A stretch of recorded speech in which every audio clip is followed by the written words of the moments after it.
नमस्कार, स्वागत है आप सभी का। मैं हूं हिमांशु और आप देख रहे हैं हलचल इंडिया। बेबाक खबर तेज असर। आइए नजर डालते हैं आज की खबरों पर। लोकसभा चुनाव 2024 के लिए भारतीय जनता पार्टी द्वारा तीसरी बार उम्मीदवार बनाए गए केंद्रीय राज्य मंत्री डॉक्टर संजीव बालियान ने आज कलेक्ट्रेट पहुंचकर अपना नामांकन पत्र जिलाधिकारी के समक्ष जमा कराया। मंगलवार को कलेक्ट्रेट परिसर में राजनीति की भारी गहमागहमी का केंद्र बना रहा। मुजफ्फरनगर लोकसभा सीट से भारतीय जनता पार्टी द्वारा लगातार तीसरी बार अपना उम्मीदवार बनाए गए केंद्रीय राज्य मंत्री डॉक्टर संजीव बालियान ने कलेक्ट्रेट पहुंचकर अपना नामांकन पत्र दाखिल किया। डॉक्टर संजीव बालियान उत्तर प्रदेश सरकार के व्यावसायिक शिक्षा व कौशल विकास मिशन विभाग मंत्री कपिल देव अग्रवाल व पार्टी के अन्य आला नेताओं के साथ भारतीय जनता पार्टी के जिला चुनाव कार्यालय स्वरूप स्क्वायर से भारी काफिले के साथ कलेक्ट्रेट में पहुंचे। पुलिस और प्रशासन की ओर से लोकसभा चुनाव को लेकर बनाई गई व्यवस्था के अंतर्गत भारतीय जनता पार्टी के अन्य पदाधिकारियों व कार्यकर्ताओं को पुलिस द्वारा कलेक्ट्रेट के बाहर ही रोक लिया गया था। भाजपा प्रत्याशी डॉक्टर संजीव बालियान मंत्री कपिल देव अग्रवाल व अन्य वरिष्ठ नेताओं के साथ कलेक्ट्रेट में पहुंचे और जिलाधिकारी व निर्वाचन अधिकारी अरविंद मलप्पा बंगारी की अदालत में बनाए गए नामांकन स्थल पर पहुंचे, जहां उन्होंने अपने नामांकन जिलाधिकारी के समक्ष प्रस्तुत किए। डॉक्टर संजीव बालियान ने कहा कि मोदी सरकार की विकासशील योजनाओं को लेकर एक बार फिर से देश में भारतीय जनता पार्टी गठबंधन की सरकार बनने जा रही है। उन्होंने दावा किया कि उनके द्वारा जनपद मुजफ्फरनगर में कराए गए विकास के काम के चलते मतदाता एक बार फिर से लोकसभा चुनाव में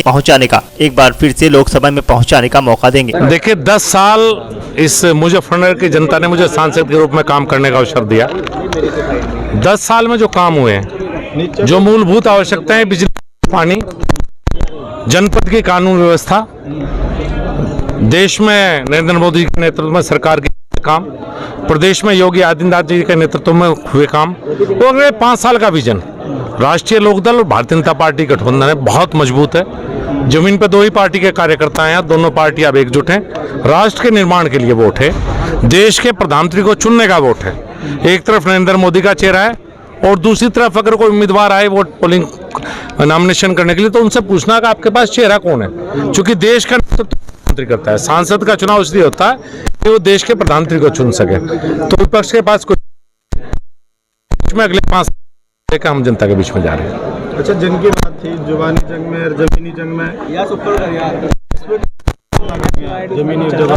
देखिए, चुनाव तो ही चुनाव लड़े। जुबानी मैंने तीसरा चुनाव में मैं हूँ। किसी चुनाव में मैं व्यक्तिगत टिप्पणी नहीं करता किसी भी व्यक्ति के खिलाफ। मैं अपनी पार्टी, अपने सरकार के काम और आगे आने वाले विजन पर बात करता हूँ। व्यक्तिगत टिप्पणी से मैं बचने का प्रयास करता हूँ और मैं उम्मीद करता हूँ कि सब इससे बचने का प्रयास करेंगे चुनाव। अच्छा, आपने बहुत सारे विकास कार्य भी कराए, लोगों के बीच में जाकर दुख सुख में उनके साथ रही है। क्या लगता है वो सब चीजें भुला के या उन चीजों को याद करके आपको लोग वोट करें? बिल्कुल, मैं चाहता हूँ जो 10 साल में काम हुए हैं, जो मैं उनके बीच में रहा हूँ, जो हमारी सरकार ने काम किए हैं, जो दोनों दलों के कार्यकर्ता मेहनत करेंगे, राष्ट्रीय लोकदल और भारतीय जनता पार्टी, मैं अपने काम के आधार पर वोट मांग रहा हूँ। मैं कहीं समाज को जाति और धर्म में नहीं बांटना चाहता। ये जितने भी काम हुए, सरकार सबकी सरकार है। भारतीय जनता पार्टी और राष्ट्रीय लोकदल वो गुलदस्ता है जिसमें सभी जाति, सभी धर्म के लोग रहते, उसमें फूल की तरह हैं।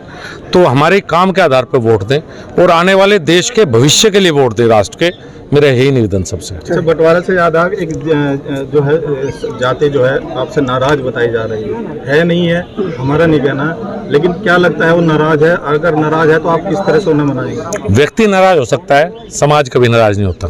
कोई एक व्यक्ति पूरे समाज का कभी कोई प्रतिनिधित्व नहीं कर सकता और समाज कभी किससे नाराज नहीं होता। हमने सर्व समाज के लिए काम करने का प्रयास किया और ये पार्टी सर्व समाज की है। अगर कोई व्यक्ति को कहीं नाराजगी है तो उससे बात करेंगे और उस मतभेद को दूर करने का प्रयास करेंगे। वक्त हो चला है आपसे विदा लेने का। कल फिर होंगे हाजिर कुछ नई और ताज़ा खबरों के साथ। तब तक के लिए दीजिए हमें इजाजत। नमस्कार। हमारे YouTube और Facebook चैनल को फॉलो और सब्सक्राइब करना ना भूलें।